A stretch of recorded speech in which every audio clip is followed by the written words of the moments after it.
ծրագրի մասին լսեցինք համացանցից, արդեն հետաքրքրվեցինք, ժողովներ եղավ, նախարարությունից եկան, տեղակ պահեցին, իմացանք ու ուզեցին, որ օգտվենք։ Մենք էլ մեր տուն ունենանք։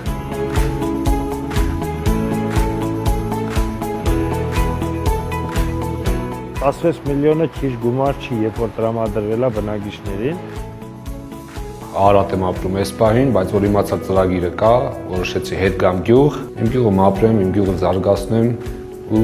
շատ մարդիկ կան, որ պատրաստ են այդ նույն տարբերակով, իմ օրինակով, ոնց որ ասած, իրանք էլ սարքեն, հետ վերադառնան գյուղ, կուզեմ, որ շնորհակալություն հայտնեմ մեր պետությանը, կառավարությանը, որ այս ծրագիրը մեկնարկվեց, շատ մարդ, շատ ջահելներ, երիտասարդ ընտանիքներ կարողացան օգտվեն, տուն սարքեն, տանտեր դառնան, ավելի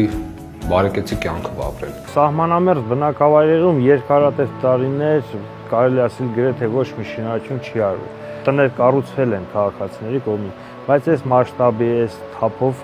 երբևէ չի եղել, նույնիսկ խորհրդային տարիներին